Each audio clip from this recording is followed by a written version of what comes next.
close your eyes for a moment and imagine something with me. Imagine that you are floating. Not in water, not in air. You are floating in the absolute emptiness of deep space. There is no ground beneath your feet. There is no ceiling above your head. There is no wall to your left or your right. There is nothing. Absolutely nothing. You look around and all you see is an infinite ocean of blackness dotted with tiny pinpricks of light that are stars so far away they might as well not exist at all. You are alone in the most profound way that any living creature has ever been alone. And then you notice something. Something that creeps into your awareness slowly, like a whisper that becomes a scream. You notice the cold, but here is the thing. It is not the kind of cold you have ever experienced before. It is not the cold of a winter morning. It is not the cold of an ice bath. It is not even the cold of the most brutal Arctic blizzard that has ever swept across the frozen tundra of Siberia. No, this cold is something else entirely. This cold is alien. This cold is ancient. This cold is the default setting of the universe itself. And it has been waiting for you. Now, before we go any further, I need to ask you something. I need to ask you a series of questions that are going to set up everything we are about to explore together in what I promise you is going to be one of the most mind-bending journeys you have ever taken through the cosmos. So here are the questions. How cold is space, really? And I do not mean some vague answer like very cold or extremely cold. I mean the actual number, the precise temperature. And when I tell you that number, I want you to think about whether you can even comprehend what it means. Second question. If space is so unimaginably cold, then why do astronauts sometimes overheat inside their spacesuits? That seems like a contradiction, does it not? How can you overheat in the coldest environment known to humankind? Third question. Where is the coldest place in the entire universe? You might think it is somewhere in the deepest, darkest void between galaxies. But what if I told you that the coldest place in the known universe is not in deep space at all? What if I told you it was created right here on Earth, in a laboratory, by human beings? Fourth question. What would actually happen to your body if you were exposed to the cold of space without a spacesuit? Would you freeze instantly like they show in the movies? Would your blood boil? Would you explode? The answer is going to disturb you, because it is none of those things. The truth is far stranger and far more terrifying than anything Hollywood has ever shown you. And fifth question. What is the ultimate fate of all the warmth in the universe? Where is all the heat going? And what happens when it is all gone? These are the questions we are going to answer today.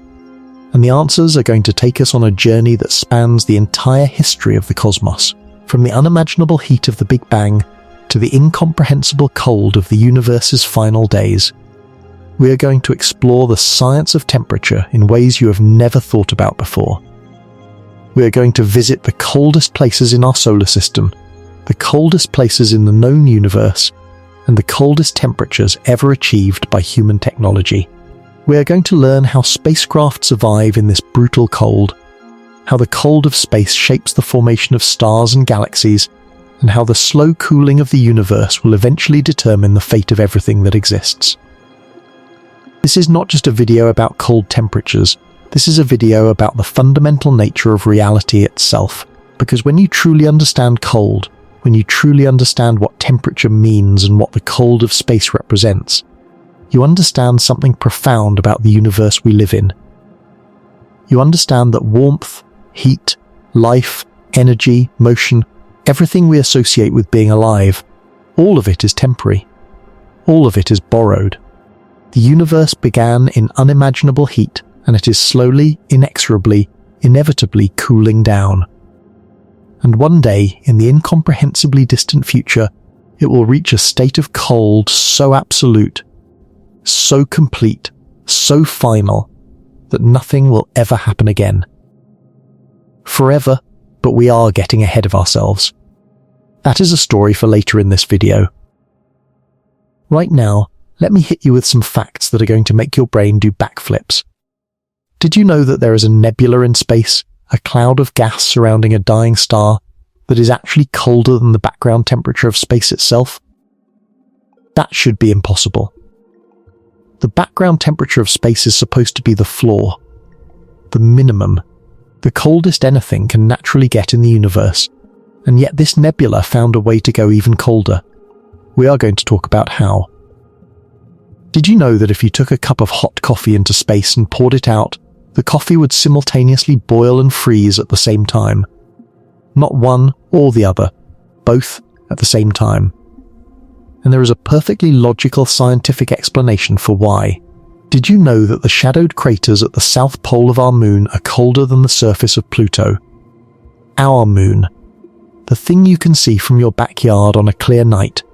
It has places on it that are colder than the most distant dwarf planet in our solar system. Did you know that on the International Space Station, every single orbit, which takes about 90 minutes, the temperature outside the station swings from plus 121 degrees Celsius in direct sunlight to minus 157 degrees Celsius in Earth's shadow? That is a temperature swing of nearly 280 degrees every hour and a half.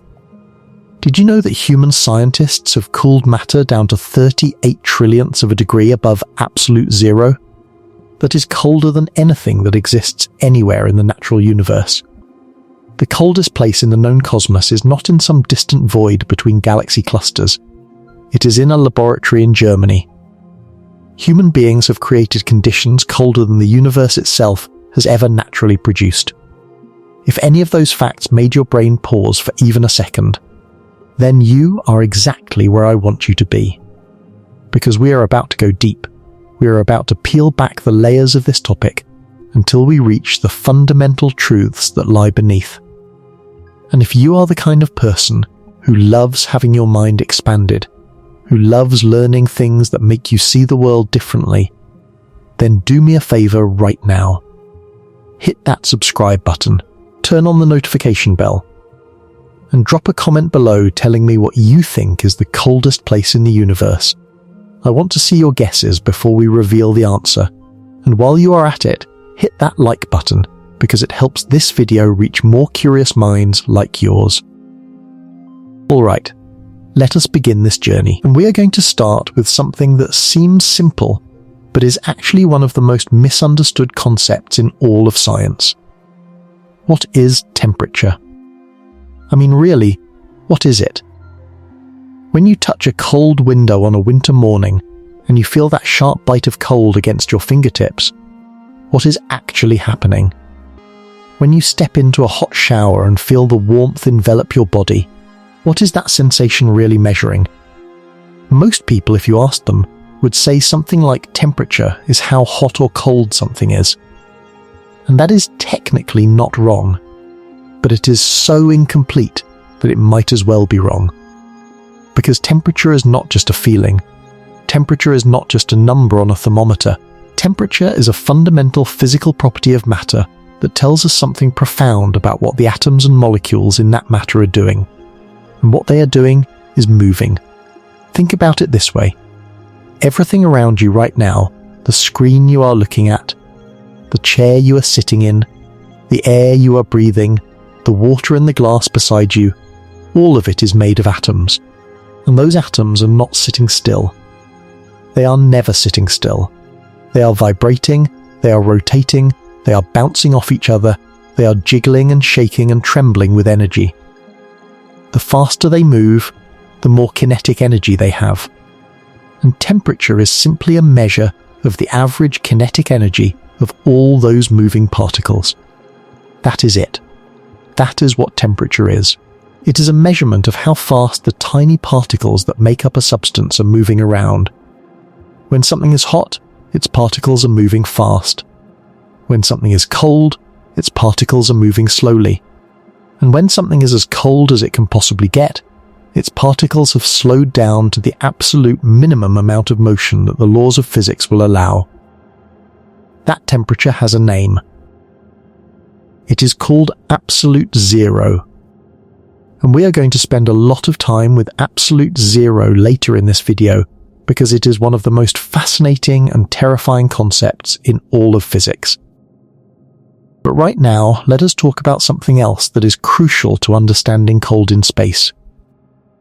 Let us talk about how heat moves from one place to another. Because on Earth, we take heat transfer for granted. You do not think about it. But in space, the rules of heat transfer are completely different, and those different rules are what make space cold so utterly unlike any cold you have ever experienced. On Earth, heat moves in three ways. The first way is conduction. Conduction is heat transfer through direct physical contact.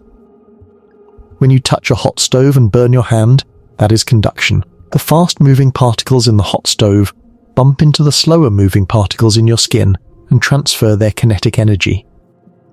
The stove's particles slow down slightly, your skin's particles speed up, and you feel that as heat.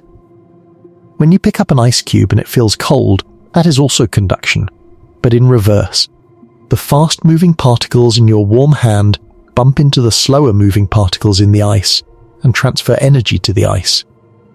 Your hand's particles slow down, the ice's particles speed up, and you feel that as cold. Conduction requires physical contact. Two substances must be touching for conduction to work. The second way heat moves is convection. Convection is heat transfer through the movement of fluids, which means liquids and gases. When you heat a pot of water on a stove, the water at the bottom of the pot gets hot first, becomes less dense, and rises. Cooler water from the top sinks down to take its place, gets heated, rises again, and you get a circular flow of water that distributes heat throughout the pot. That is convection. When you feel wind chill on a cold day, that is convection too. The wind is moving cold air across your skin, replacing the thin layer of warm air that your body has heated up around itself. That is why a windy day at 0 degrees feels much colder than a calm day at 0 degrees. The temperature is the same, but the convection is carrying your body heat away faster. Convection requires a fluid, a gas or a liquid, to carry the heat from one place to another. The third way heat moves is radiation. Radiation is heat transfer through electromagnetic waves, primarily infrared radiation. Every object in the universe that has a temperature above absolute zero emits electromagnetic radiation. You are doing it right now. Your body is constantly emitting infrared radiation in every direction. You cannot see it because infrared is invisible to human eyes, but if you looked at yourself through an infrared camera, you would see yourself glowing like a light bulb. The sun heats the earth through radiation. Sunlight, which is electromagnetic radiation, travels across 93 million miles of empty space and warms our planet. No physical contact needed, no fluid needed, just photons, particles of light, carrying energy across the void. Now here is the critical point. Here is the thing that changes everything about how cold works in space. In space, there is no air, there is no water, there is no gas, there is no liquid, there is essentially no matter at all. Space is a vacuum. And in a vacuum, two of the three methods of heat transfer simply do not work. Conduction cannot happen because there is nothing to touch. There are no particles to bump into each other and transfer kinetic energy. Convection cannot happen because there is no fluid to carry heat from one place to another. There is no wind in space. There are no currents. There is nothing flowing. The only method of heat transfer that works in space is radiation, and radiation, compared to conduction and convection, is extremely slow at removing heat from objects. Think about what this means. If you were floating in space without a spacesuit, the only way your body could lose heat would be through the slow emission of infrared radiation from your skin. There is no cold air rushing past you to steal your warmth through convection. There is no cold surface pressing against you to drain your heat through conduction. There is just your body, hanging in a vacuum, slowly radiating infrared photons into the emptiness. And that slow radiation is the only thing standing between you and your body's internal temperature. This is why, contrary to what every science fiction movie has ever told you, you would not freeze instantly in space. You would not turn into an ice cube in seconds. Your body is actually a remarkably good thermal container when there is no air or water to carry your heat away. Freezing in space, in the shade away from any heat source, would take hours. Hours, not seconds. Hours, the cold of space is patient. It is slow. It is inevitable. But it is not fast. And that distinction, that fundamental difference between how cold works on Earth and how cold works in space, is one of the most important things you can understand about the thermal environment of the cosmos. Let me give you an analogy that might make this click. Imagine you are holding a hot cup of coffee. If you set that cup of coffee down on a cold granite countertop, the bottom of the cup will cool quickly through conduction, the direct contact between the cup and the cold stone. If you blow on the surface of the coffee, it will cool through convection, the moving air carrying heat away from the surface. And the whole time, the coffee is also cooling through radiation, emitting infrared energy into the surrounding environment. On Earth, all three mechanisms work together to cool your coffee. Now imagine taking that same cup of coffee into space. Set it floating in a vacuum, in the shade, away from the sun. There is no countertop for conduction. There is no air to blow on it for convection. The only cooling mechanism left is radiation. And radiation alone would cool that cup of coffee incredibly slowly compared to what you are used to on Earth. But here is where it gets weird. Because even though the coffee would lose heat slowly through radiation, something else would happen first. In the vacuum of space, with no atmospheric pressure pushing down on the coffee's surface, the coffee would begin to boil, even if it started out at room temperature. Because in a vacuum, the boiling point of water drops to essentially the current temperature of the water. The water molecules at the surface have enough energy to escape as vapor, because there is no air pressure pushing them back down. So the coffee would start boiling violently, launching droplets and vapor into space. And as the water evaporates, the evaporation carries away heat energy, which cools the remaining liquid. So the remaining coffee cools rapidly through evaporative cooling while simultaneously boiling. Eventually, it cools to the point where it freezes. So you get this bizarre situation where the coffee is boiling and freezing at the same time. The droplets that fly off into space would freeze into tiny ice crystals as they radiate their heat away. And the blob of remaining coffee would eventually freeze into a solid mass of coffee-flavored ice, floating silently through the void. Boiling and freezing, simultaneously, that is the kind of counterintuitive reality that the cold of space creates. Now I want you to hold that understanding of how heat transfer works in space, because it is going to be essential for everything else we talk about in this video. Every single topic we cover, from astronaut survival to spacecraft engineering to the fate of the universe, comes back to this fundamental principle. In space, heat moves only through radiation, and that single fact creates a thermal environment unlike anything we experience on Earth. Let us talk numbers now. Let us talk about the actual measured temperature of space. Because when people ask how cold is space, they usually want a single number, a simple answer. And there is one, sort of.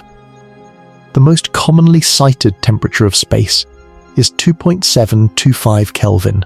In Celsius, that is negative 270.425 degrees. In Fahrenheit, that is negative 454.765 degrees. That is cold. That is brutally, incomprehensibly cold. But where does that number come from? And what does it actually mean? That number comes from something called the cosmic microwave background, or CMB. And to understand the CMB, we need to take a quick trip back in time, way back, all the way back to the very beginning. 13.8 billion years ago, give or take, the universe began. We call that beginning the Big Bang.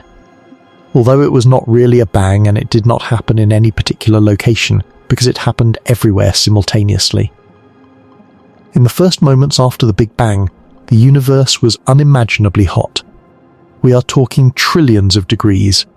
The entire observable universe was compressed into an incredibly small, incredibly dense, incredibly hot state. And then it started expanding. And as it expanded, it cooled. This is a basic property of physics. When gas expands, it cools. Think of a can of compressed air that you use to clean your keyboard. When you spray it, the can gets cold because the gas inside is expanding rapidly. The universe was doing the same thing on an incomprehensibly larger scale. For the first 380,000 years or so after the Big Bang, the universe was so hot and so dense that it was opaque. Light could not travel through it. Photons of light would be emitted by one particle and then immediately absorbed by another. The universe was like a thick glowing fog.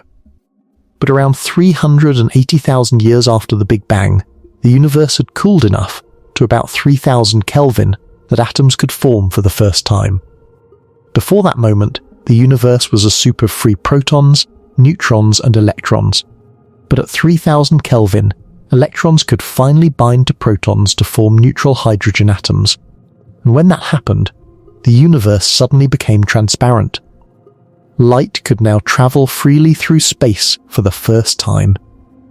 And all that light, all those photons that were bouncing around in the hot, dense early universe, were suddenly released. They flew off in every direction, filling the universe with a bath of radiation. That radiation is still here today. It fills every cubic centimeter of space. It comes from every direction. It is the oldest light in the universe. And over the past 13.8 billion years, as the universe has continued to expand, that light has been stretched. Its wavelength has been elongated by the expansion of space itself, a phenomenon called cosmological redshift. What was once visible light and even ultraviolet radiation has been stretched into microwaves. And the temperature of that radiation has dropped from 3,000 Kelvin down to 2.725 Kelvin. That is the cosmic microwave background. It is the afterglow of the Big Bang. It is the cooled remnant of the first light that ever existed, and it fills every single point in space with a faint, almost imperceptible warmth of 2.725 Kelvin. The discovery of the CMB is one of the great stories in the history of science. In 1965, two radio astronomers at Bell Telephone Laboratories in New Jersey, Arno Penzias and Robert Wilson, were working with a large horn-shaped antenna that had been built for satellite communications. They kept picking up a persistent background noise in their data. No matter where they pointed the antenna, no matter what time of day, no matter what season, the noise was always there. It was coming from every direction equally. At first they thought it was a malfunction. They checked every component of their equipment. They even found that pigeons had been nesting inside the antenna horn and had left droppings on the reflector surface. They cleaned out the pigeon droppings, thinking maybe that was causing the noise. It was not. The noise persisted. They were baffled. Meanwhile, just 30 miles away at Princeton University, a team of physicists led by Robert Dicke was actively searching for exactly this kind of signal. They had predicted, based on Big Bang theory, that the universe should be filled with a background radiation corresponding to a temperature of a few Kelvin. They were building their own antenna to look for it. When Penzias and Wilson heard about the Princeton team's work, they realized what they had found. Their noise was not a malfunction. It was the echo of the Big Bang itself. Penzias and Wilson won the Nobel Prize in Physics in 1978 for their discovery. It remains one of the most important observations in the history of cosmology because it provided direct evidence that the Big Bang actually happened. So when we say the temperature of space is 2.725 Kelvin, what we really mean is that every point in space is bathed in this cosmic microwave background radiation, and that radiation corresponds to a temperature of 2.725 Kelvin. It is the baseline. The floor. The minimum temperature that anything in the universe will naturally cool down to, given enough time as long as it is not near any heat source. If you put an object in deep space, far from any star, far from any galaxy, just floating alone in the void between galaxy clusters, it would eventually cool down to 2.725 Kelvin. Not colder. Because the CMB is everywhere. It is a constant, gentle, almost undetectable bath of warmth that permeates the entire universe. You cannot escape it. No matter how far you go, no matter how empty the space around you, the CMB is there, keeping the minimum temperature of the universe at this incredibly cold but not quite absolute zero level. But here is something that a lot of people get wrong about the temperature of space, and it is a really important nuance. Space does not have a single uniform temperature. 2.725 Kelvin is the baseline, the minimum, the CMB temperature. But the actual temperature you would experience at any given point in space depends enormously on where you are and what is around you.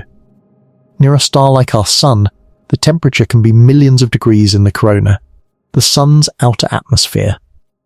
In direct sunlight at Earth's distance from the Sun, an object can reach over 120 degrees Celsius. In the shadow of a planet in low Earth orbit, that same object can drop to minus 150 degrees or colder. In the spaces between stars within a galaxy, the temperature varies depending on the density of gas and dust and the proximity to stellar radiation. In the vast voids between galaxy clusters, the temperature drops to nearly the CMB level.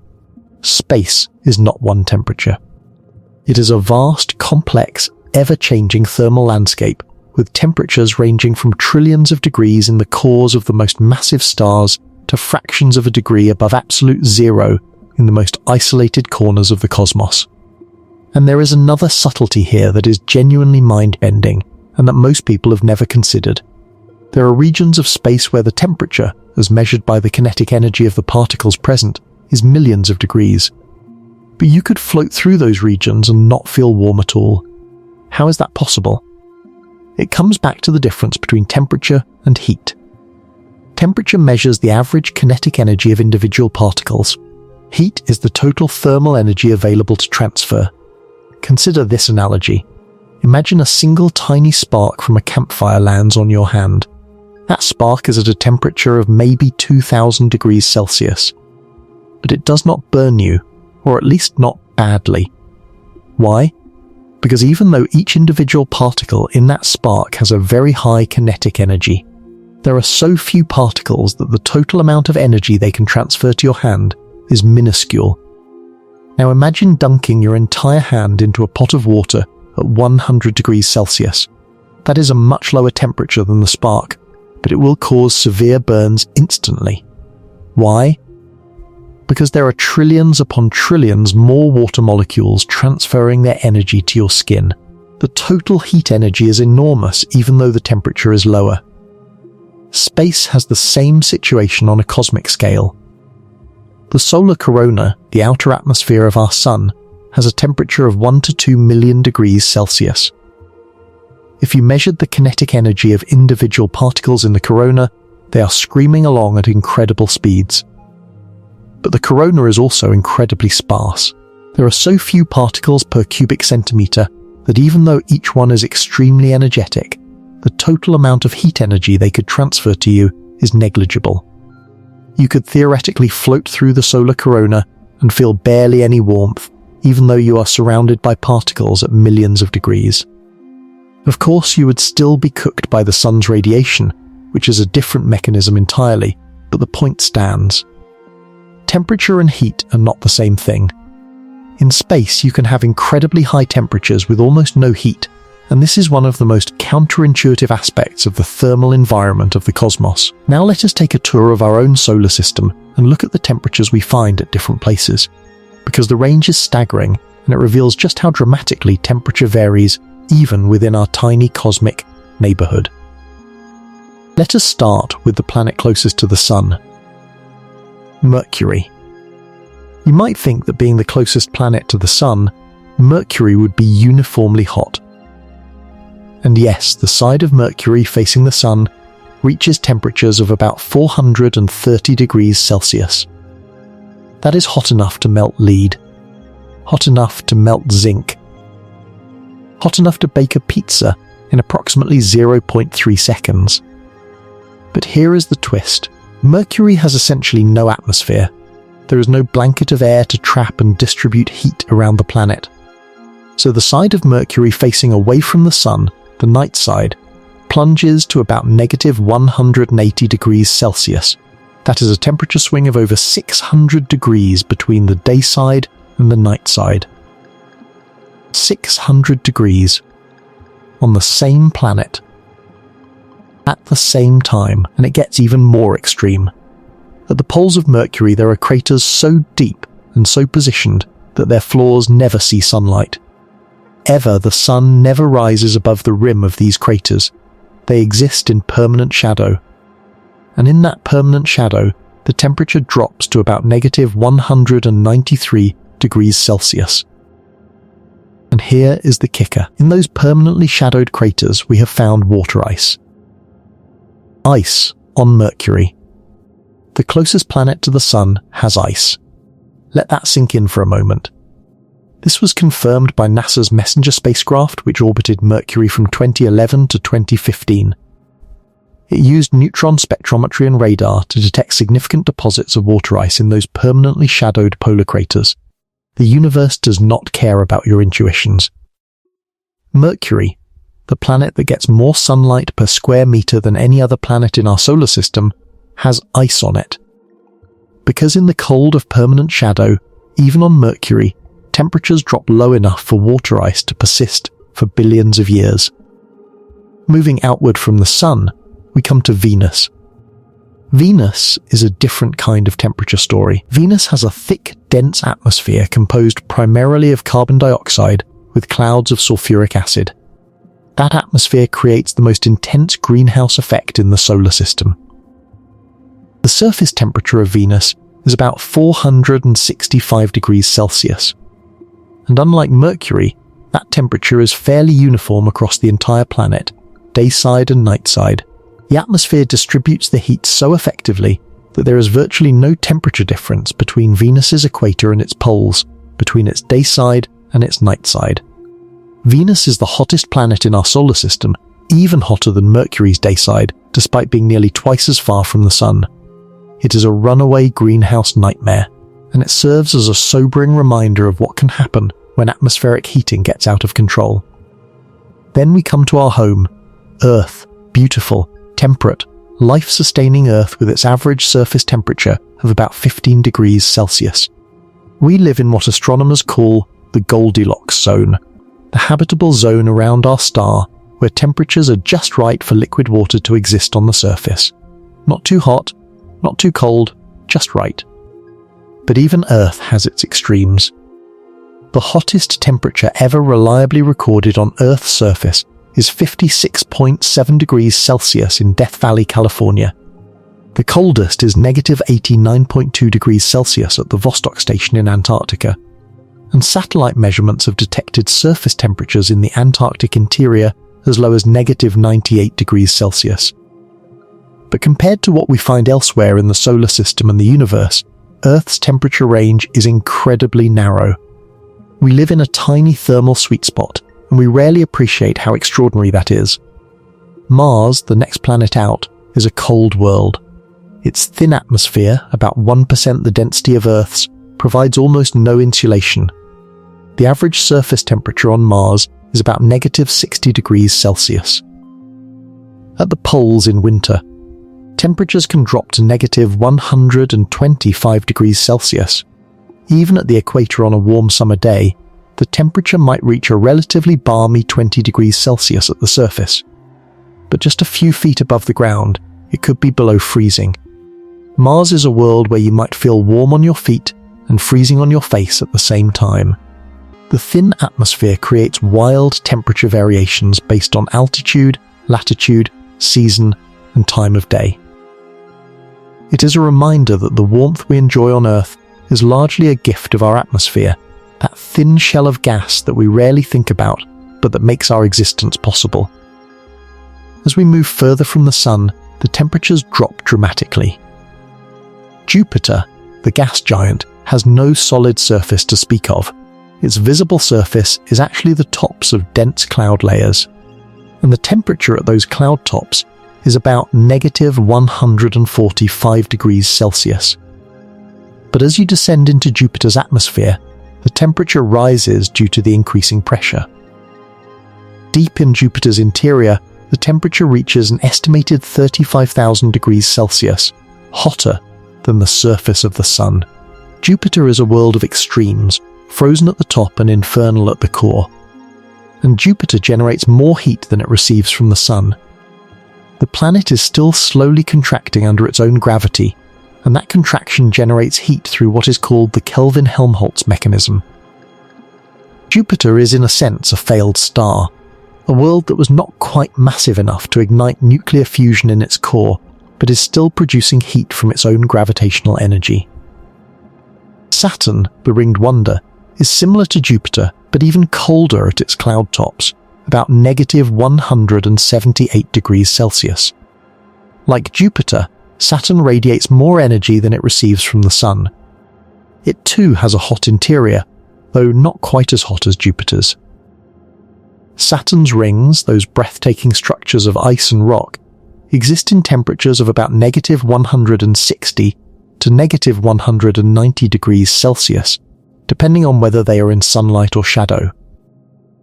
Each ring particle is a tiny frozen world unto itself, a chunk of water ice ranging in size from a grain of sand to a house, orbiting Saturn in the deep cold of the outer solar system. Uranus is where things get especially interesting from a temperature perspective. Uranus holds the record for the coldest planetary atmosphere in our solar system. The minimum temperature recorded in Uranus's atmosphere is -224 degrees Celsius. That makes Uranus colder than Neptune, which is much farther from the Sun. Why? Because of one of the most enduring mysteries in planetary science. Every other giant planet in our solar system, Jupiter, Saturn and Neptune, radiates significantly more heat than it receives from the Sun. They all have hot interiors that pour energy outward. But Uranus barely radiates any excess heat at all. It is almost in perfect thermal equilibrium with the sunlight it receives. Something about Uranus is fundamentally different from the other giant planets. One theory is that a massive collision early in Uranus's history, the same collision that is thought to have knocked the planet onto its side, giving it its bizarre 98-degree axial tilt, may have disrupted the planet's internal heat flow. Whatever the cause, Uranus is the cold oddball of the giant planets, and its frigid atmosphere is a testament to how much we still do not understand about the worlds in our own solar system. Neptune, the most distant major planet, has cloud-top temperatures of about -214 degrees Celsius. Despite being farther from the Sun than Uranus, Neptune is actually warmer than Uranus at comparable atmospheric levels, precisely because Neptune does radiate significant internal heat. Neptune's interior is still actively pumping heat outward, and this internal energy source keeps it warmer than its more distant from the Sun status would suggest. And then we come to Pluto. Poor, demoted Pluto. Regardless of its planetary status, Pluto is a fascinating frozen world. The surface temperature on Pluto is about -230 degrees Celsius. When NASA's New Horizons spacecraft flew past Pluto in July 2015, it revealed a world of stunning geological complexity. There were mountains of water ice towering several kilometers high. There was a vast, smooth plain of nitrogen ice called Sputnik Planitia that appeared to be geologically active, with convection cells in the nitrogen ice slowly churning the surface. There were glaciers of nitrogen ice flowing down from the mountains, all of this at -230 degrees. Pluto taught us something important. Cold does not mean dead. Even at these extreme temperatures, geological processes are still at work. Nitrogen ice behaves differently than water ice at these temperatures. It is soft and flows like a very slow glacier. Pluto is not a static, frozen, boring rock. It is a dynamic, complex, beautiful world where the geology is driven not by the heat of volcanism as on Earth, but by the unique properties of exotic ices at temperatures we can barely comprehend. Beyond Pluto lies the Kuiper Belt, a vast region of icy bodies extending from about 30 to 50 astronomical units from the Sun. An astronomical unit is the distance from the Earth to the Sun, about 150 million kilometers. Out here, temperatures hover around -220 to -240 degrees Celsius. Dwarf planets like Eris, Makemake and Haumea orbit in this frigid realm, barely warmed by the distant Sun, which at this distance appears as nothing more than a very bright star. And beyond the Kuiper Belt, at distances of thousands to potentially hundreds of thousands of astronomical units, lies the hypothesized Oort cloud.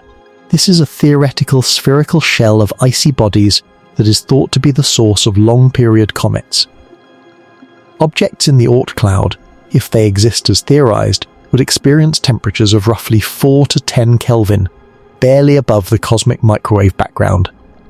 They would have been frozen at these temperatures since the formation of the solar system 4.6 billion years ago. These objects are time capsules, pristine remnants of the primordial material from which our solar system formed, preserved in nature's most perfect deep freezer for billions of years.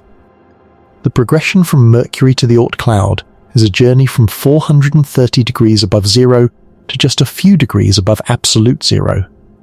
It is a journey that spans the full range of temperatures in our solar system and illustrates a simple but profound truth. As you move away from a star, the cold of space takes over. The warmth of the sun fades. And eventually, you reach the cold that was always there, the cold that exists everywhere in the universe, the cold that is the default state of the cosmos. Now let us turn to something that I know many of you have been waiting for. What actually happens to a human body when it is exposed to the vacuum of space? This is one of those topics that is shrouded in myth and misconception, largely because of decades of science fiction movies that have dramatized space exposure in wildly inaccurate ways. So let us set the record straight with actual science. First, let us kill the most pervasive myth. You do not explode. I know that is disappointing if you are a fan of certain science fiction films, but it is simply not true. The human body is far too strong and too elastic to be burst apart by the pressure difference between your internal body pressure and the vacuum of space. Your skin, your muscles, your connective tissues, they are more than capable of containing your body even in a total vacuum. You would swell up, yes, your body would puff out somewhat as gases in your tissues expanded, but you would not pop like a balloon. The internal pressure of the human body at sea level is about 1 atmosphere, which is about 14.7 pounds per square inch. That is just not enough pressure to rupture human tissue. Scuba divers regularly experience pressure differentials much greater than 1 atmosphere, and they do not explode either. Second myth. You do not instantly freeze. We have already discussed why. In a vacuum, the only way to lose heat is through radiation, and radiation is a slow process. Your body would actually retain most of its heat for a significant period of time. If you were in the shade, away from any heat source, your skin temperature would drop slowly over the course of hours, not seconds. You would be dead long before you froze. Third myth, and this one is partially true. Your blood does not boil. At least, not the way you think. Your blood is inside your circulatory system, which is a closed, pressurized system. Your heart is a pump, and it maintains positive pressure in your blood vessels. This internal pressure keeps your blood in liquid form even in a vacuum, at least for a while. However, the fluids on the surfaces of your body, the moisture on your tongue, the tears in your eyes, the saliva in your mouth, these are exposed to the vacuum, and they would begin to boil almost immediately. Not because they are hot, but because in a vacuum, the boiling point of water drops dramatically. At normal atmospheric pressure, water boils at 100 degrees Celsius. But as pressure decreases, the boiling point decreases too. This is why water boils at a lower temperature on top of a high mountain where the air pressure is lower. In a vacuum, water will boil at body temperature or even below. So the moisture on your tongue and in your eyes would begin bubbling and evaporating. This would feel extremely strange and uncomfortable, but it would not be the dramatic blood-boiling explosion that movies portray. There is a related phenomenon called ebullition that is more relevant. Ebullition is the formation of gas bubbles in body fluids due to reduced ambient pressure.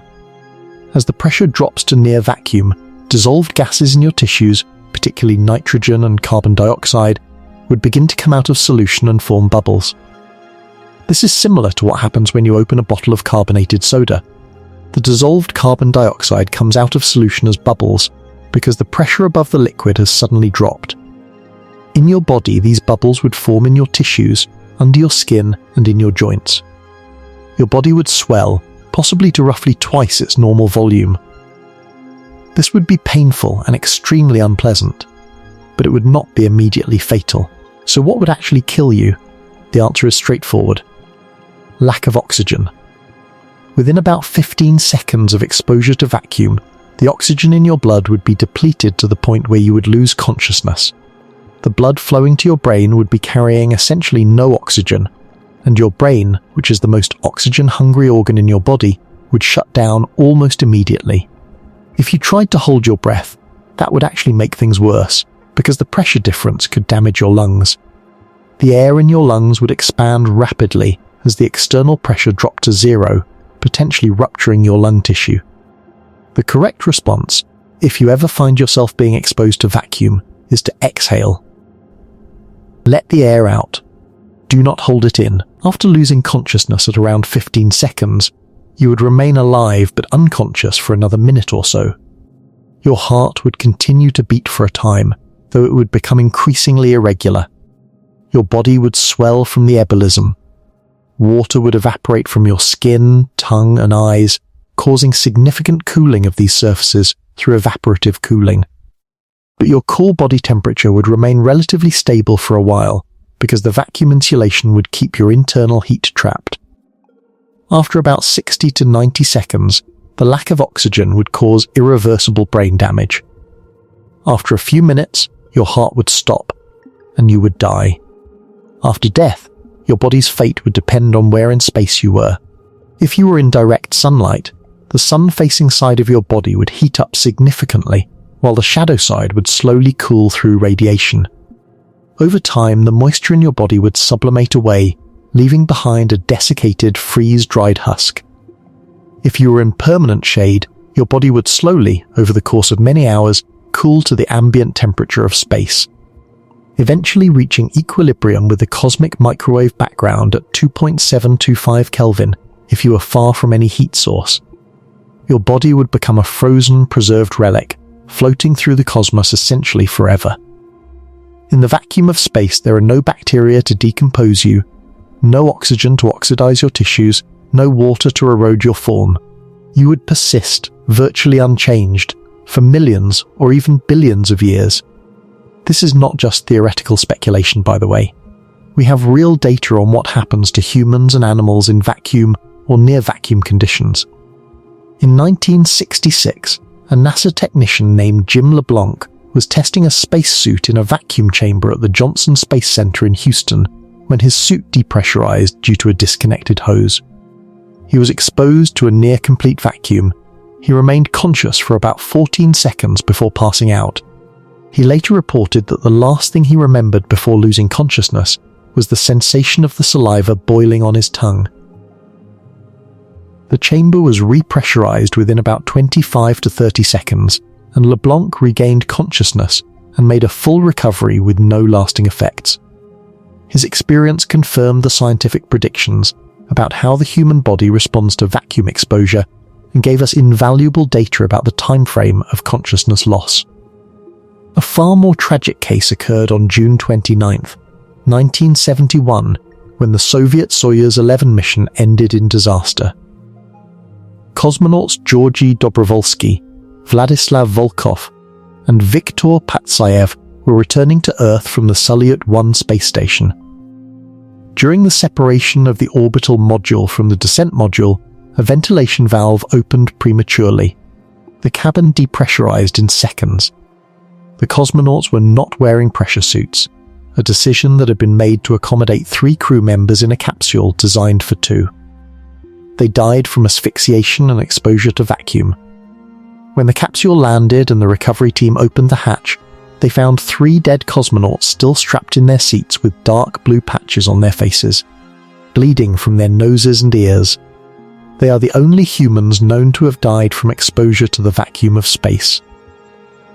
After this tragedy, the Soviet space program mandated that all cosmonauts wear pressure suits during launch and re-entry, a practice that continues to this day. These real events underscore something important. The cold of space is dangerous, but it is not the primary danger of space exposure. The vacuum is the immediate killer. The cold is a slow secondary effect.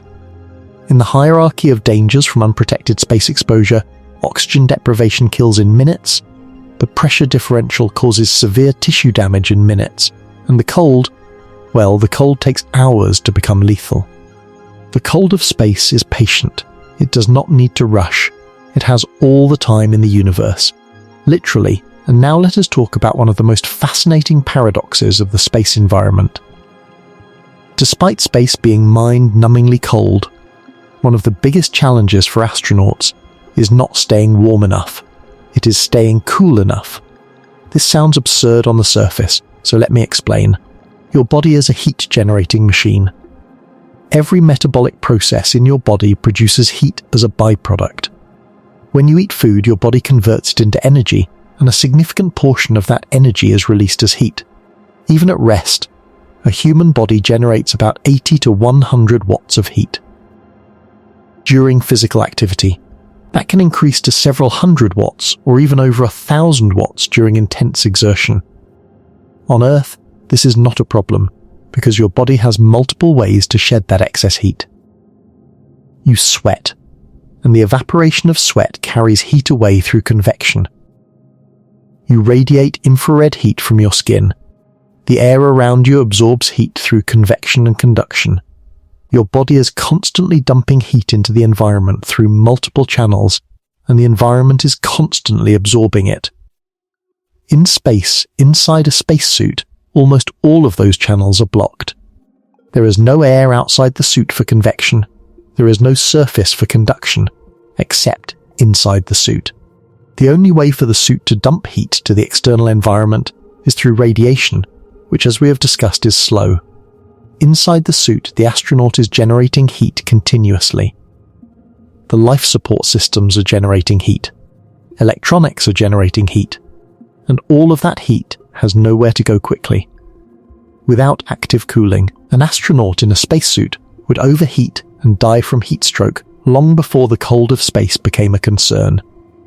This is why spacesuits have elaborate cooling systems.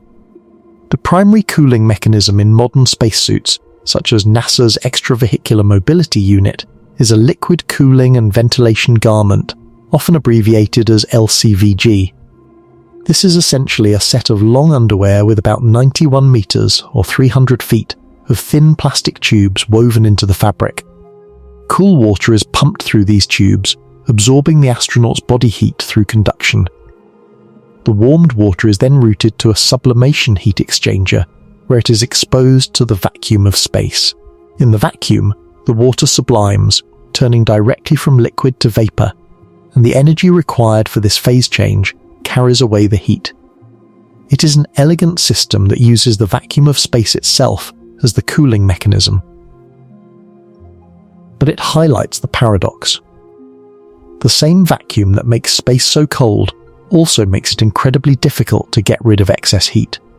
Space is cold, but it is also the best insulator in the universe. The International Space Station faces this challenge on a massive scale. The ISS has dozens of crew members, thousands of electronic systems, and experiments all generating heat continuously. The station uses a complex active thermal control system that circulates liquid ammonia through large radiator panels on the station's exterior. These radiator panels, which look like flat white wings extending from the station's truss structure, radiate heat as infrared radiation into space. The ammonia loops absorb heat from the station's interior, carry it to the radiators, and the radiators emit it as infrared radiation. The ISS's thermal control system is one of the most critical systems on the station, and if it fails, the station can overheat to dangerous levels within hours. There have been several occasions in the station's history where cooling loops have malfunctioned, requiring emergency spacewalks to repair them. Each time, the urgency was not about the station getting too cold, it was about the station getting too hot. In the cold of space, thermal management is about controlling excess heat, not generating warmth. It is completely counterintuitive, and it is one of the most fascinating aspects of living and working in the space environment. During spacewalks, astronauts face an additional thermal challenge that is unique and extreme. When an astronaut is on a spacewalk outside the ISS, the side of their body facing the sun is exposed to direct, unfiltered sunlight. With no atmosphere to scatter or absorb the light, the full intensity of solar radiation hits the sunlit side of the spacesuit, heating it to temperatures of about 120 degrees Celsius or more. Simultaneously, the side of the astronaut facing away from the sun, in shadow, can drop to temperatures of negative 157 degrees Celsius. That means there can be a temperature difference of nearly 280 degrees between one side of an astronaut's body and the other side at the same time, on the same person. The spacesuit has to manage both extremes simultaneously, keeping the astronaut at a comfortable temperature inside, while the outside of the suit experiences conditions that would instantly kill an unprotected human. It is one of the great engineering achievements of the space age that spacesuits can do this reliably enough for astronauts to perform complex construction and maintenance tasks for 6 or more hours at a stretch in this environment. There is another thermal danger during spacewalks that most people never think about.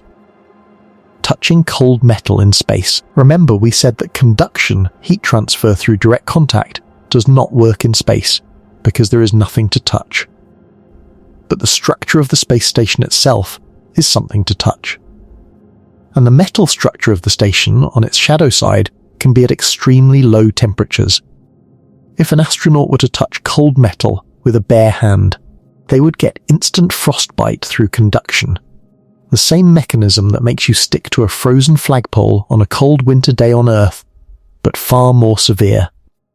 This is one reason why spacesuit gloves are heavily insulated, especially on the fingertips and palms.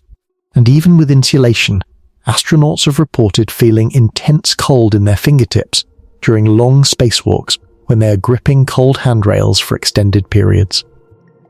The thermal challenge of spacewalks is one of the most complex engineering problems in human spaceflight, and it all comes back to the fundamental nature of heat transfer in the vacuum of space. Now I want to take us on a different kind of journey. We have explored the temperature of space and our solar system. We have talked about what happens to humans in the cold of space. Now I want to go bigger. Much bigger. I want to talk about the coldest places in the entire known universe. Because when we expand our view beyond our tiny solar system and look at the cosmos as a whole, we find places where the cold reaches levels that make even Pluto look like a tropical paradise. Let us begin with the coldest known natural place in the universe. It is called the Boomerang Nebula, and its existence challenges something we just discussed. I told you that the cosmic microwave background at 2.725 Kelvin is the temperature floor of the universe. I told you that everything in the universe eventually cools down to this temperature, and nothing can naturally get colder than this baseline because the CMB is everywhere and it gently warms everything to at least this minimum temperature. Well, the Boomerang Nebula said hold my beer and went colder. The Boomerang Nebula is located approximately 5,000 light-years from Earth in the constellation Centaurus. It is a young planetary nebula, which despite the name has nothing to do with planets. A planetary nebula is a shell of gas and dust ejected by a dying star. In the case of the Boomerang Nebula, a central star is in the process of dying and is ejecting mass at an extraordinary rate. The gas is blowing outward from the central star at a speed of approximately 164 kilometers per second, or about 590,000 kilometers per hour. And this is where the magic happens. As this gas expands rapidly into the surrounding space, it cools through a process called adiabatic cooling. Adiabatic cooling is what happens when a gas expands without exchanging heat with its surroundings. When gas expands, it does work on its surroundings, pushing against whatever is around it.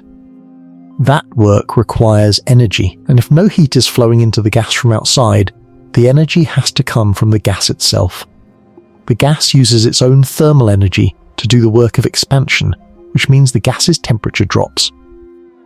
You experience adiabatic cooling every time you use a can of compressed air to clean your keyboard. When the compressed gas rushes out of the nozzle and expands rapidly from high pressure to low pressure, it cools dramatically. The can gets cold in your hand. That is adiabatic cooling. Now imagine that process scaled up to astronomical proportions. The Boomerang Nebula's central star is blasting gas outward at incredible speed, and that gas is expanding into the near vacuum of space. The expansion is so rapid and so extreme that the gas cools below the temperature of the cosmic microwave background. The measured temperature of the Boomerang Nebula's outflowing gas is approximately 1 Kelvin. 1 Kelvin. Negative 272.15 degrees Celsius. That is 1.725 degrees colder than the CMB. It is the coldest known natural temperature in the entire universe. This was first measured in 1995 using millimeter wavelength observations, and it was confirmed in 2013 by the Atacama Large Millimeter Array, or ALMA, one of the most powerful radio telescope arrays on Earth. The ALMA observations revealed the detailed structure of the nebula and confirmed that the rapidly expanding gas lobes are indeed colder than the surrounding cosmic microwave background radiation. The Boomerang Nebula is, in a sense, a cosmic refrigerator. It is using the physics of gas expansion to cool matter below the baseline temperature of the universe. It will not stay this cold forever. Eventually, the expanding gas will slow down, stop expanding, and gradually warm back up to the CMB temperature as it absorbs energy from the surrounding cosmic radiation. But right now, in this moment of cosmic time, it is the coldest natural environment we know of. Beyond individual objects like the Boomerang Nebula, there are vast regions of the universe that are extraordinarily cold simply because they are extraordinarily empty. These are called cosmic voids, and they are among the most haunting and desolate structures in the cosmos. The large-scale structure of the universe is not uniform. Galaxies are not spread evenly throughout space. Instead, they are arranged in a vast cosmic web, with galaxies clustered along filaments and sheets, surrounding enormous empty regions called voids. These voids are not completely empty. They contain a sparse scattering of galaxies and a thin soup of intergalactic gas. But compared to the dense filaments and clusters where most galaxies reside, the voids are vast, empty and cold. The Boats Void is one of the most famous of these structures. Discovered in 1981, it is a roughly spherical region of space about 330 million light-years in diameter that contains very few galaxies. To give you a sense of scale, a region of space this size should contain about 2,000 galaxies based on the average density of the universe. The Boats Void contains approximately 60. That is it. 330 million light-years of near nothingness. The temperature inside the Boats Void is essentially at the CMB level, or perhaps fractionally below it, because there are so few stars and galaxies to contribute additional warmth. There is even evidence that our own region of the universe may be inside a void. The KBC void, named after the astronomers who characterized it, Keenan, Barger and Cowie, is a vast underdense region, approximately 2 billion light-years in diameter, in which our galaxy, the Milky Way, appears to be located. If confirmed, this would mean that the cosmic neighborhood we call home is emptier and potentially colder than the average region of the universe. We would be living inside a giant cosmic cold spot. Speaking of cold spots, there is one particular cold spot in the cosmic microwave background that has been driving cosmologists crazy for decades. It is simply called the CMB cold spot, and it is one of the most mysterious features in the observable universe. The CMB, as I described earlier, is remarkably uniform. It has almost exactly the same temperature in every direction, 2.725 Kelvin, with tiny fluctuations of just millionths of a degree. These tiny fluctuations are incredibly important because they represent the seeds of all the structure in the universe, the slightly denser regions that eventually grew into galaxies and galaxy clusters, and the slightly less dense regions that became the voids. But one particular region of the CMB, in the direction of the constellation Eridanus, is significantly colder than its surroundings, about 70 microkelvin colder, which might not sound like much, but in the context of the CMB's remarkable uniformity, it is a huge anomaly. It spans about 10 degrees of the sky, roughly 20 times the apparent diameter of the full moon, making it one of the largest individual features in the CMB. What is causing this cold spot? Nobody knows for certain. One explanation is that it corresponds to a supervoid, an extremely large and empty region of space along the line of sight. When CMB photons pass through a supervoid, they can lose a tiny amount of energy due to the integrated Sachs-Wolf effect, which is a subtle interaction between the photons and the changing gravitational landscape of the expanding universe. There is indeed a large void in the direction of the cold spot, called the Eridanus supervoid, but calculations suggest it is not large enough to fully explain the observed temperature deficit. Other explanations range from statistical flukes, after all someone has to be the coldest spot, to more exotic ideas like remnant evidence of cosmological inflation, texture defects in the fabric of space-time, or even, and this is the wildest suggestion, evidence of a collision between our universe and another universe in a multiverse scenario. The idea is that if our universe were to brush up against another universe, the point of contact could leave an imprint on the CMB, a region of slightly different temperature. This is highly speculative and not widely accepted, but the fact that serious cosmologists have proposed it gives you an idea of how puzzling the CMB cold spot really is. It remains one of the great unsolved mysteries of modern cosmology. Now let us zoom even further out and think about the cold of the universe on the grandest possible scales, not just in terms of space, but in terms of time, because the universe is not just cold in many places, it is getting colder. Everywhere, all the time.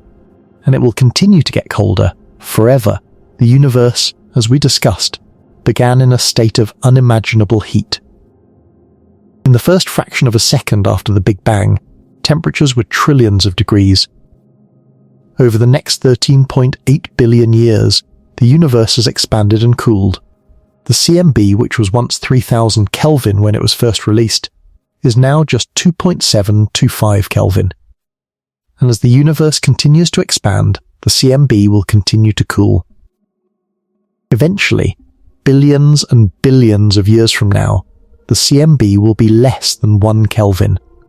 Then, less than 1/10 of a Kelvin. Then, less than 100th, approaching ever more closely, but never quite reaching.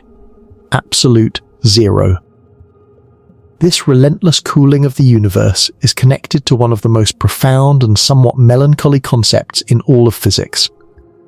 The heat death of the universe, also known as the Big Freeze. The heat death is the theoretical end state of the universe, and it is the most widely accepted prediction for how the cosmos will ultimately end. It is based on the second law of thermodynamics, which states that the total entropy of a closed system always increases over time. Entropy is, roughly speaking, a measure of disorder. More precisely, it is a measure of the number of microscopic arrangements that could give rise to the same macroscopic state. And the second law says that entropy always goes up. Systems always move from states of lower entropy to states of higher entropy. Hot things cool down, cold things warm up. Concentrated energy disperses. Ordered systems become disordered. And this process is irreversible. You can locally decrease entropy in one place, like a refrigerator cooling its interior, but only by increasing entropy even more somewhere else, like the heat expelled from the back of the refrigerator warming the kitchen. the total always goes up. Applied to the universe as a whole, this means the universe is slowly, inevitably approaching a state of maximum entropy, a state where all energy is uniformly distributed, where there are no temperature differences, no pressure differences, no gradients of any kind, a state of perfect, absolute, eternal equilibrium. And in that state, nothing can happen. Because everything that happens, every process, every reaction, every event, requires an energy gradient. Energy has to flow from a region of higher concentration to a region of lower concentration for anything to happen. When there are no gradients left, when everything is at the same temperature and energy is perfectly uniformly distributed, nothing can ever happen again. No stars can form because star formation requires cold gas to collapse. No life can exist because life requires energy gradients to power metabolism. No thought can occur because thinking requires energy consumption. Nothing for eternity. This is the heat death. It is the universe's slow march toward absolute cold, absolute uniformity, absolute nothing. And the timeline is almost beyond comprehension. Our sun will die in about 5 billion years. The last stars in the universe, tiny red dwarfs burning their fuel at a miserly rate, will flicker out in about 100 trillion years. After the last stars die, the universe will enter what is sometimes called the degenerate era, where the only remaining stellar objects are white dwarfs, neutron stars, and black holes, slowly cooling and decaying in an ever-expanding, ever-darkening cosmos. White dwarfs will cool to black dwarfs over trillions and trillions of years. Neutron stars will slowly spin down and cool. And eventually, over timescales so vast that they make the current age of the universe look like the blink of an eye, even the protons and neutrons in ordinary matter may decay, leaving behind nothing but a thin soup of photons, electrons, positrons, and neutrinos. The last massive objects to exist will be black holes. Supermassive black holes will persist for truly staggering amounts of time, but even they are not immortal. Through a process called Hawking radiation, predicted by Stephen Hawking in 1974, black holes slowly emit particles and lose mass. The rate of Hawking radiation is inversely proportional to the black hole's mass, which means the biggest black holes lose mass the slowest. A supermassive black hole with a mass of 10 billion suns would take approximately 10 to the power of 100 years to evaporate. That number, 10 to the 100th power years, is called a googol years. It is a 1 followed by 100 zeros. For context, the current age of the universe is about 10 to the power of 10 years. A googol is 10 to the power of 100. The difference between these numbers is not just large, it is essentially incomprehensible. The current age of the universe is to a googol what a single atom is to the entire observable universe. Actually, that comparison does not even come close. There is no analogy in human experience that can capture the difference. But even after a googol years, when the last black holes have evaporated in final bursts of Hawking radiation, the universe will still exist. It will be a vast, cold, dark, empty expanse. The temperature everywhere will be infinitesimally close to absolute zero. The average distance between any two remaining particles will be astronomical, and nothing will ever happen again. This is the heat death. The final cold. The ultimate expression of the brutal cold of space extended to its logical conclusion. The universe will not end in fire. It will not end in a dramatic collapse or a spectacular explosion. It will end in cold, in silence, in emptiness, in the slow, patient, inevitable triumph of entropy over everything. I want to sit with that for a moment because I think it is important. I think it is one of those truths that, once you really let it sink in, changes how you see everything. The cold of space is not just a physical condition, it is a prophecy. It is what the universe is becoming. The warmth we enjoy, the heat of our sun, the energy that powers our lives, the fire of the stars, all of it is temporary. A brief flash of warmth in an eternal ocean of cold. We are living in the warm moment, the cosmically brief era when the universe is hot enough and young enough to support stars and planets and life. But this era will end. The cold will win. Not today, not in our lifetimes, not in the lifetime of our species or our planet or our star, but eventually.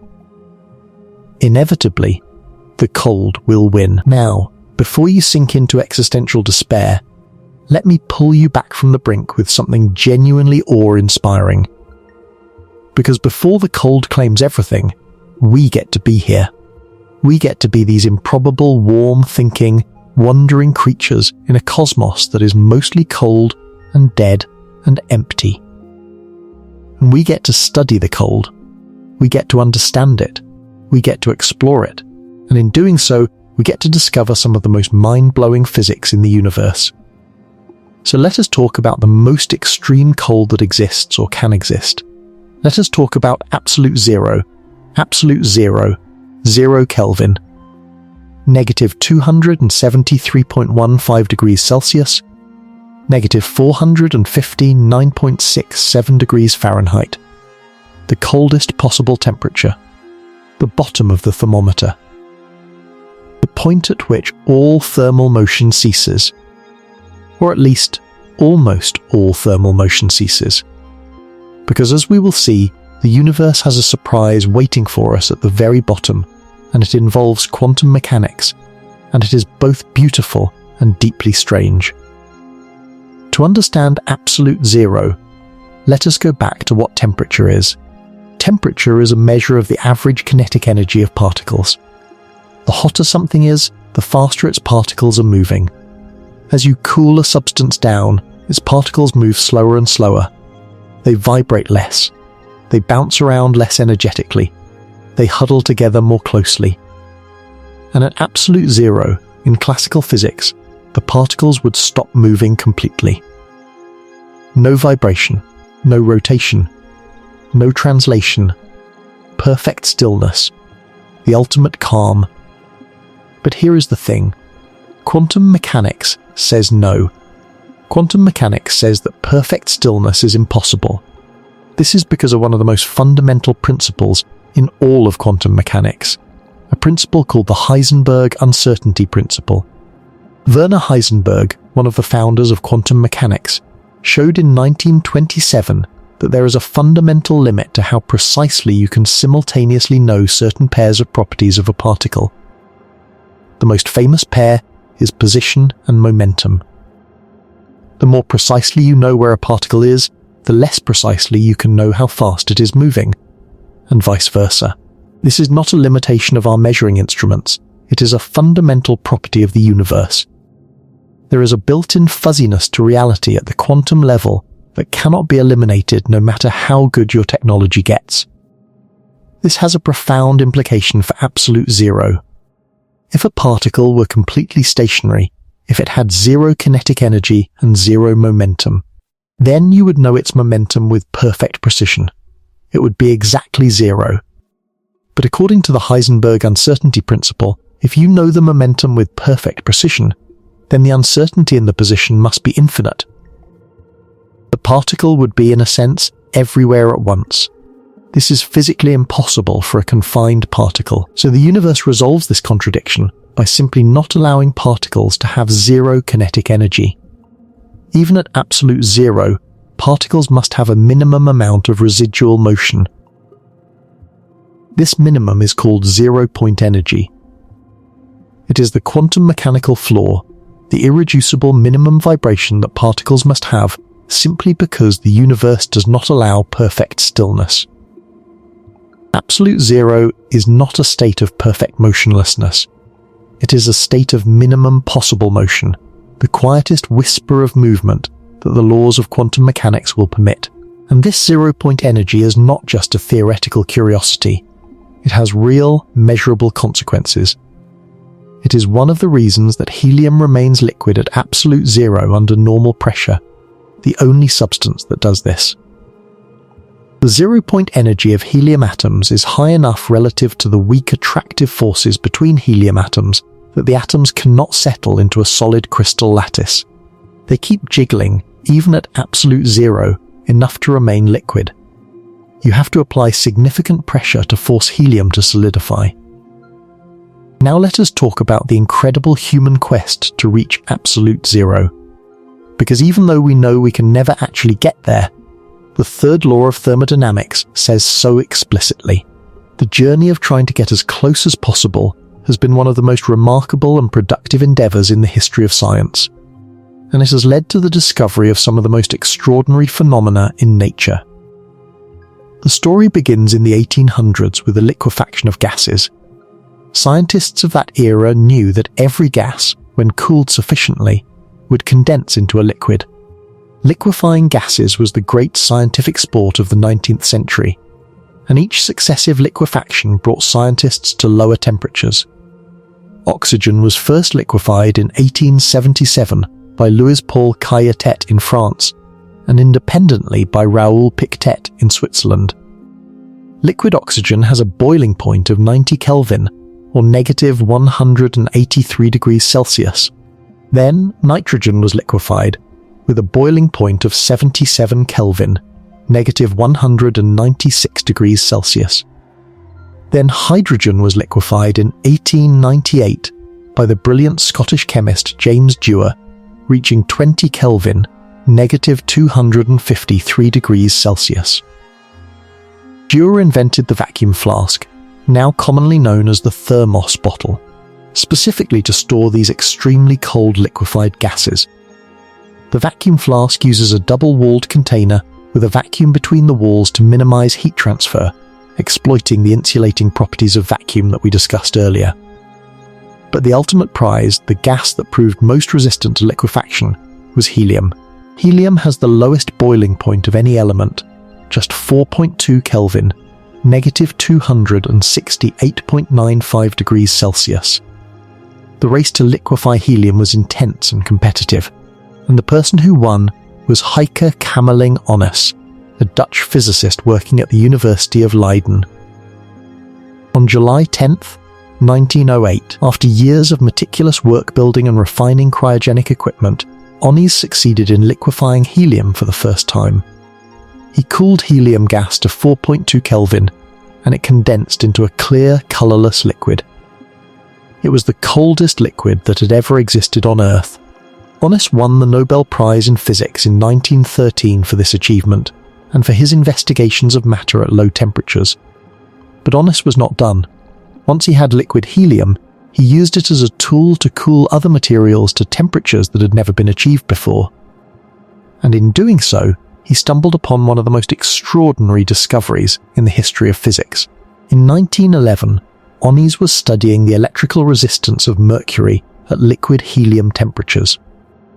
He expected that as the mercury got colder, its electrical resistance would decrease gradually, because cold metals generally conduct electricity better than warm metals, as the reduced thermal vibrations of the atoms in the metal allow electrons to flow more freely.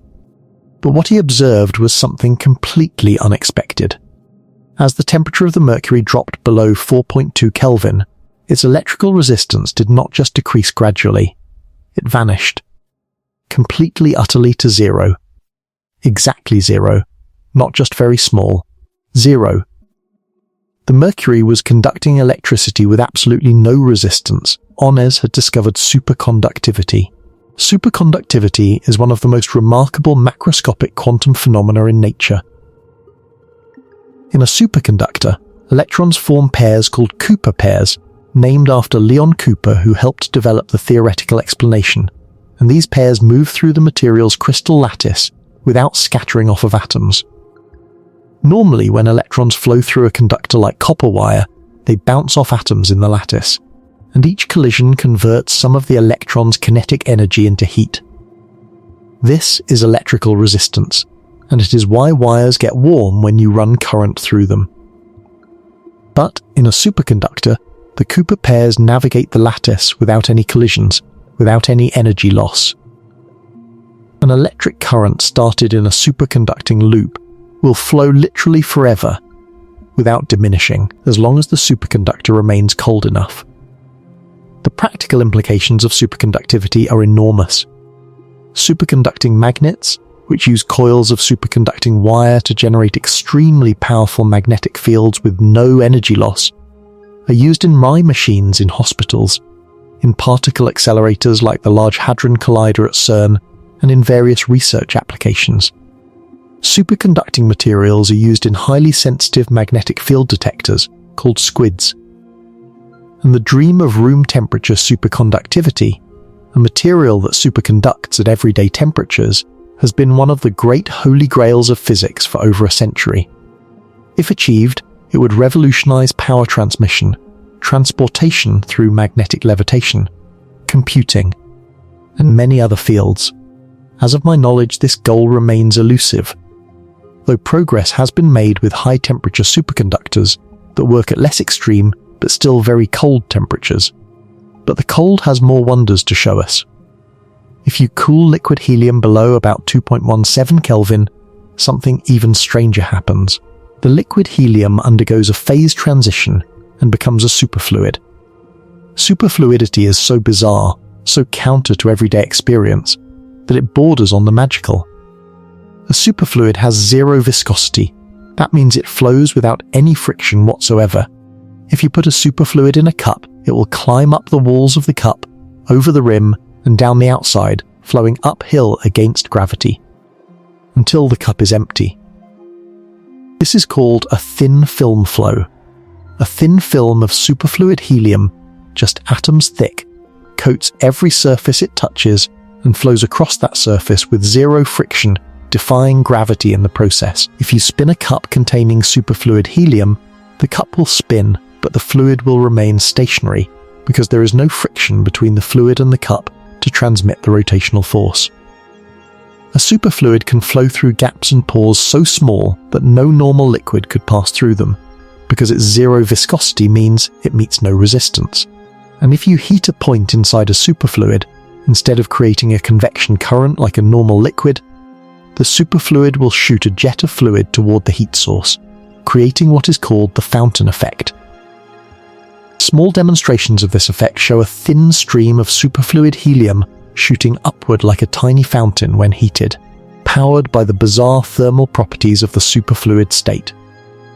Superfluidity, like superconductivity, is a quantum mechanical phenomenon that becomes visible at the macroscopic scale only at extremely low temperatures. It occurs because at sufficiently low temperatures, a significant fraction of the helium atoms fall into the same quantum state, the lowest energy state, forming what is known as a Bose-Einstein condensate. And this brings us to perhaps the most extraordinary state of matter created by extreme cold. In 1924 and 1925, the Indian physicists Satyendra Nath Bose and Albert Einstein made a theoretical prediction. They predicted that if you cooled a gas of bosonic atoms, atoms with integer spin, to temperatures very close to absolute zero, the atoms would lose their individual identities and all collapse into the same quantum ground state. They would become a single quantum entity. Not just a bunch of atoms sitting close together, but a genuine quantum mechanical blob, where every atom is in the same state, doing the same thing, behaving as one. Individual atoms would lose their identity and merge into a single coherent quantum state. Bose and Einstein predicted that this would be a new state of matter, a fifth state beyond solid, liquid, gas, and plasma. They called it a Bose-Einstein condensate, or BEC. For 70 years, the Bose-Einstein condensate remained theoretical. No one could achieve the incredibly low temperatures needed to create one. But in 1995, Eric Cornell, Carl Wieman, and Wolfgang Ketterle finally succeeded. Cornell and Wieman, working at the University of Colorado Boulder, used a combination of laser cooling and evaporative cooling to cool a gas of rubidium atoms to about 170 nanokelvin, that is 170 billionths of a degree above absolute zero, and observed the formation of a Bose-Einstein condensate. Independently, Kettler-Mit created a beck of sodium atoms and was able to observe interference patterns between two BECs, confirming their wave-like quantum nature.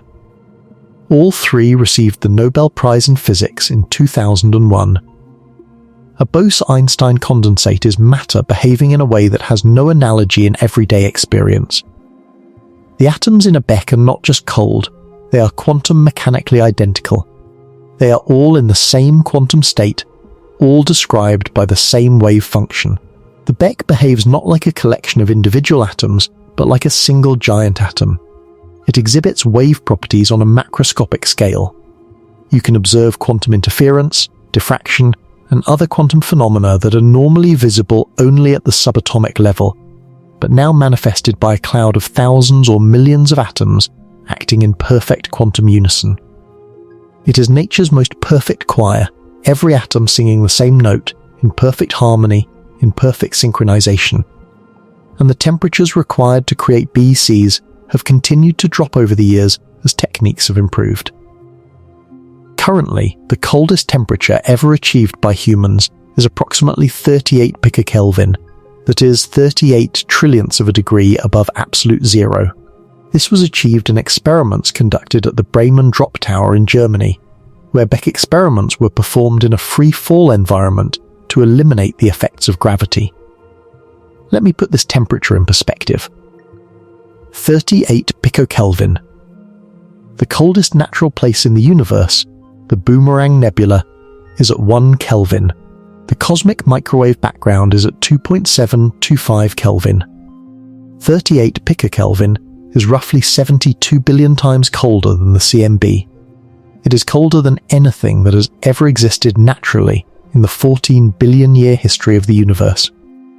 Human beings, with our clever brains and our insatiable curiosity and our remarkable technology, have created conditions colder than the cosmos itself has ever produced. We have out-colded the universe. In the grand competition between nature and human ingenuity, we have won this particular round. The third law of thermodynamics tells us that we can never actually reach absolute zero.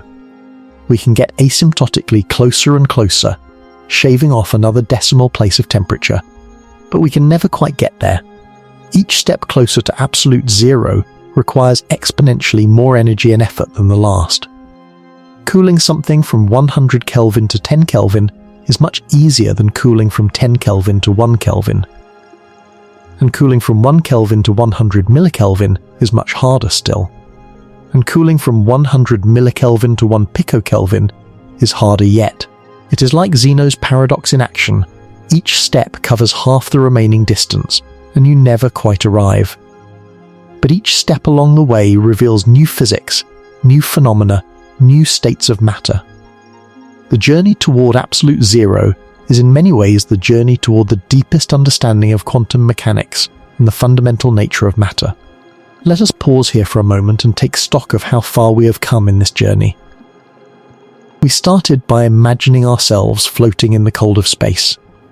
We learned what temperature really is, how heat moves in a vacuum, and why the cold of space is fundamentally different from any cold we experience on Earth. We explored the actual temperatures of space, from the cosmic microwave background to the temperature variations across our solar system. We debunked the myths about what happens to a human body in space and discovered the paradox that astronauts are more likely to overheat than freeze. We visited the coldest places in the universe, from the Boomerang Nebula to cosmic voids to the mysterious CMB cold spot. We descended to absolute zero and encountered superconductivity, superfluidity, and Bose-Einstein condensates.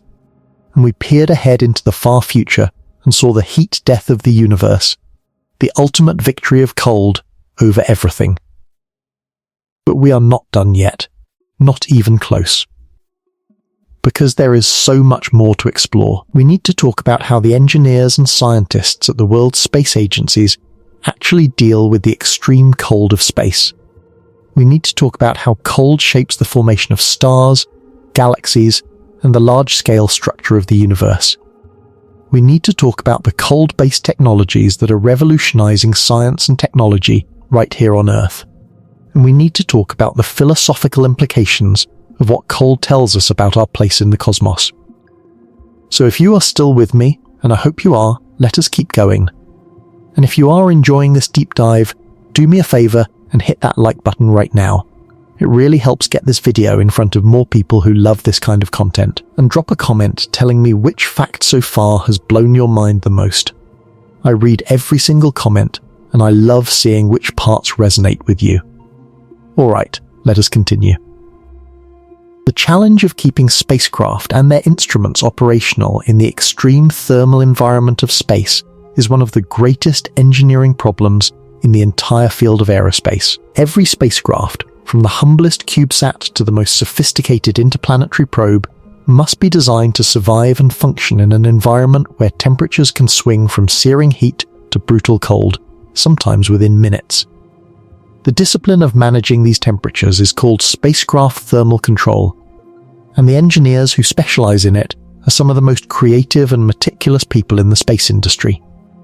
The fundamental problem is this: a spacecraft in orbit or in deep space is exposed to multiple heat sources and multiple cold sinks simultaneously. It absorbs heat from the sun, heat radiated by nearby planetary bodies, and heat generated by its own internal electronics and propulsion systems. It loses heat by radiating infrared radiation into the cold of space. The challenge is to balance these heat inputs and outputs so that every component of the spacecraft remains within its operational temperature range. And the operational temperature ranges can be brutally narrow. Most electronics need to stay between about -40 and plus 80 degrees Celsius. Batteries are even more finicky, often requiring temperatures between 0 and 40 degrees Celsius. Optical instruments may need to be extremely cold to function properly, while propulsion systems may need to be kept warm to prevent fuel from freezing. Every single component has its own temperature requirements, and the thermal control system has to satisfy all of them simultaneously in an environment where the external thermal conditions are constantly changing. The most iconic element of spacecraft thermal control is multilayer insulation, or MLI. If you have ever seen a photograph of a spacecraft up close, you have seen MLI. It is that distinctive gold or silver foil-like material that covers most spacecraft surfaces. MLI looks like tinfoil or emergency blankets, and that is not a coincidence. It works on the same principle. MLI consists of many thin layers of reflective material, typically aluminized mylar or kapton, separated by spacer materials that prevent the layers from touching each other. A typical MLI blanket might have 15 to 25 layers. Each layer reflects a portion of the thermal radiation that hits it, both from outside, like sunlight, and from inside, like heat from the spacecraft's electronics. The vacuum between the layers prevents conduction and convection. The net effect is that MLI is an extraordinarily effective insulator.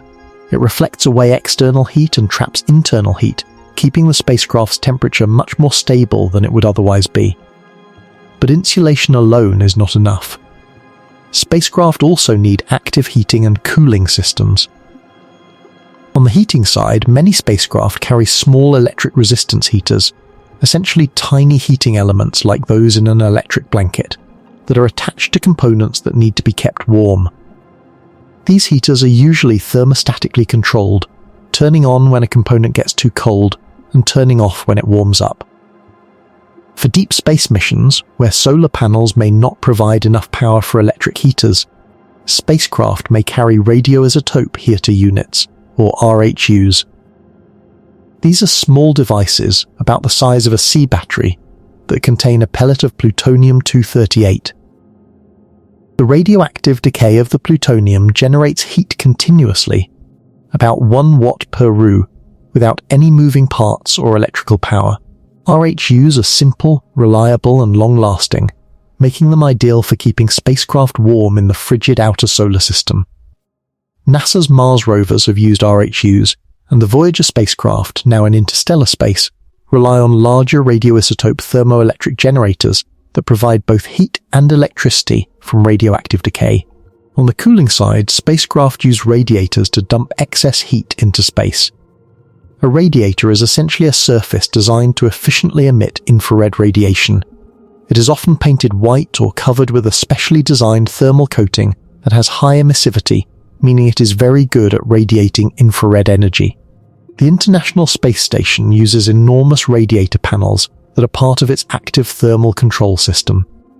The station has 2 independent cooling loops that circulate liquid ammonia through the station's interior, absorbing heat from electronics, life support systems, and experiments. The warm ammonia is then pumped to the external radiator panels, where the heat is radiated into space. The ammonia cools down and is pumped back inside to absorb more heat. The ISS's radiator panels are each about 23 meters long and 3 meters wide, and there are several of them, giving the station a total radiating area of hundreds of square meters. Without these radiators, the station would overheat within hours. Some spacecraft use more exotic thermal management techniques.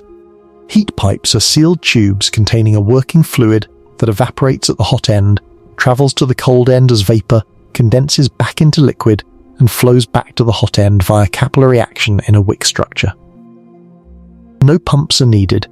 Heat pipes can transfer heat extremely efficiently and are widely used in spacecraft. Thermal straps are flexible braided copper or aluminum connectors that provide a conductive heat path between a heat source and a heat sink or radiator. Loop heat pipes are a more advanced version of heat pipes that can transport heat over longer distances. And some missions use mechanical cryocoolers, essentially refrigerators in space, that actively pump heat from cold instruments to warm radiators. Perhaps the most spectacular example of spacecraft thermal engineering in the modern era is the James Webb Space Telescope. JWST, launched in December 2021, is an infrared telescope designed to observe the universe in wavelengths from visible red light to mid-infrared. To detect faint infrared signals from distant galaxies and forming stars, JWST's mirrors and instruments must be kept extremely cold. If they were warm, they would glow in infrared, drowning out the faint signals from the cosmos, like trying to see stars while pointing a flashlight at your face. JWST operates at a location called the second Lagrange point, or L2, about 1.5 million kilometers from Earth on the side opposite the Sun. At this location, the telescope can keep the Sun, Earth and Moon all on one side and point its instruments permanently away from them into the cold darkness of space. The key to JWST's thermal performance is its sunshield. The sunshield is a 5-layer structure about the size of a tennis court, made of Captain-E with silicon and aluminum coatings. Each layer is incredibly thin, about the thickness of a human hair. The 5 layers are separated by vacuum gaps, and each layer blocks a portion of the solar radiation. The cumulative effect is staggering. The sun-facing side of the sunshield is exposed to the full intensity of sunlight and can reach temperatures of about 85 degrees Celsius. The space-facing side, protected by 5 layers of insulation, reaches about negative 233 degrees Celsius, or 40 Kelvin. That is a temperature difference of over 300 degrees across the thickness of the sunshield. The telescope's primary mirror and instruments sit on the cold side, bathed in the deep cold of space, perfectly chilled for infrared observations. But even 40 Kelvin is not cold enough for all of JWST's instruments. The mid-infrared instrument, or MIRI, detects longer wavelengths of infrared that require even colder detector temperatures.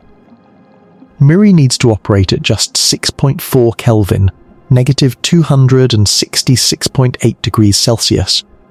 To achieve this, MIRI has its own dedicated mechanical cryocooler, a miniature refrigeration system that actively pumps heat away from the instrument. The cryocooler uses a pulse tube design that compresses and expands helium gas to create a cooling effect, similar in principle to how your household refrigerator works, but operating at temperatures thousands of times colder. Getting MIRI down to 6.4 Kelvin is one of the most remarkable thermal engineering achievements in the history of space exploration. and JOEST is delivering. The images and data coming back from JWST have been nothing short of revolutionary. It has peered deeper into the universe than any telescope before it, detecting galaxies from just a few 100 million years after the Big Bang. It has studied the atmospheres of exoplanets with unprecedented detail. It has revealed the internal structure of star-forming nebulae in breathtaking clarity. And all of this is possible because engineers figured out how to keep a telescope cold enough in the cold of space to see the faintest infrared whispers of the cosmos.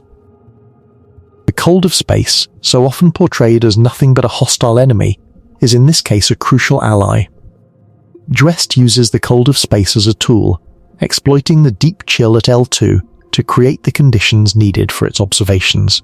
The cold that would kill an unprotected human in hours is, for JWST, the essential ingredient that makes its science possible. Let us now visit some other spacecraft that have had to contend with extreme cold and see how they fared. The Voyager spacecraft, Voyager 1 and Voyager 2, launched in 1977, are the most distant human-made objects in existence. As of recent years, Voyager 1 is approximately 23.5 billion kilometers from the Sun, and Voyager 2 is about 19.5 billion kilometers away. Both have left the heliosphere, the bubble of solar wind that surrounds our Sun, and entered interstellar space. At these incredible distances, the Sun appears as nothing more than a particularly bright star. The solar energy reaching the Voyagers is negligible. The external temperature is just a few degrees above absolute zero. The Voyagers were designed to survive these conditions using radioisotope thermoelectric generators, or RTGs. Each Voyager carries 3 RTGs that convert the heat from the radioactive decay of plutonium-238 into electricity. The RTGs also provide waste heat that helps keep the spacecraft's electronics warm enough to function. But the RTGs are slowly dying. The plutonium-238 in the RTGs has a half-life of about 87.7 years, meaning the power output drops by half every 87.7 years. When the Voyagers launched, each RTG produced about 157 watts of electricity. Now, nearly 5 decades later, the power output has dropped to roughly 220 watts total for all 3 RTGs combined, less than half the original. NASA has been systematically turning off instruments and heaters to conserve power. Eventually, probably sometime in the late 2020s or early 2030s, there will not be enough power to keep any instruments operating or any heaters running. The spacecraft will go silent. Their electronics will cool to the ambient temperature of interstellar space. The Voyagers will become frozen relics carrying their famous golden records, those copper discs containing sounds and images of Earth, through the galaxy for millions of years, long after the warmth that sustained them has faded away. The story of the Mars rovers is another fascinating chapter in the saga of spacecraft versus cold. Mars is a cold world, and the rovers that have explored its surface have had to survive brutal Martian nights when temperatures can plummet to below -90 degrees Celsius. The twin rovers Spirit and Opportunity, which landed on Mars in January 2004, were solar-powered. They had small radioisotope heater units to keep their electronics warm, but their primary energy source was sunlight. This made them vulnerable to the Martian seasons and to dust accumulation on their solar panels. Spirit, after an incredibly successful mission that lasted over 6 years instead of the planned 90 days, eventually became trapped in soft soil in 2009. Unable to maneuver into a position where its solar panels could catch enough sunlight to survive the Martian winter, Spirit's electronics gradually cooled as the winter deepened. NASA last heard from Spirit in March 2010. The cold likely damaged its electronics beyond recovery. The cold of Mars, patient and relentless, claimed Spirit's life just as the cold of space will eventually claim the Voyagers. Opportunity fared better. It survived for nearly 15 years on the Martian surface, traversing over 45 kilometers across the landscape. But in June 2018, a massive global dust storm engulfed Mars, blocking sunlight for weeks. Opportunity's solar panels could not generate enough power to run its heaters. The rover went silent. NASA spent months trying to contact Opportunity after the storm cleared, hoping that Martian winds might clean the dust from its panels and allow it to recharge. But in February 2019, NASA officially declared Opportunity's mission over. The final attempt to contact the rover included transmitting the song I'll Be Seeing You by Billie Holiday. Opportunity had been killed by the cold, by a dust storm that blocked the sunlight it needed to stay warm. The newer rovers, Curiosity and Perseverance, do not face this particular vulnerability. They are powered by multi-mission radioisotope thermoelectric generators, essentially nuclear batteries that provide both electricity and heat regardless of sunlight, dust or season. These rovers can operate day or night, in dust storms or clear skies, through the coldest Martian winters. The heat from their RTGs keeps their electronics warm, and excess heat is distributed through the rover's body via a fluid loop system. It is a robust, reliable and elegant solution. But it requires plutonium-238, which is expensive and difficult to produce, and this limits the number of RTG-powered missions that NASA can fly.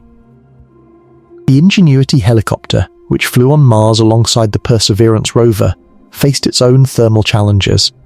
Ingenuity was solar-powered and did not have an RTG. It had to survive Martian nights with temperatures below -90 degrees Celsius, using nothing but a small electric heater and good insulation. Each night was a survival test. The heater would keep the helicopter's electronics just warm enough to avoid fatal cold damage. But it consumed a significant fraction of the energy that the solar panels generated during the day. The fact that Ingenuity not only survived but thrived, completing over 70 flights over nearly 3 years, is a testament to the ingenuity, pun intended, of the engineers who designed its thermal protection. Looking to the future, space agencies are planning missions to even colder destinations. NASA's Europa Clipper mission, which launched in October 2024, will make multiple close flybys of Jupiter's moon Europa. Europa's surface temperature is about -160 degrees Celsius, and the mission must contend with not only the cold, but also Jupiter's intense radiation environment. The Dragonfly mission, planned to explore Saturn's moon Titan, will land a rotorcraft on a world where the surface temperature is -179 degrees Celsius, and the lakes and rivers are not water, but liquid methane and ethane. Designing a drone that can fly in Titan's thick, cold nitrogen atmosphere is one of the most ambitious thermal engineering challenges ever attempted. Each of these missions, past, present and future, represents humanity's ongoing struggle with and mastery of the cold of space. Every time we send a spacecraft to a distant, frozen world, we are extending the reach of human warmth into the cosmic cold. We are proving that we can survive, function and explore in conditions that would be instantly lethal to our unprotected bodies. And in doing so, we are learning truths about the universe that can be discovered in no other way.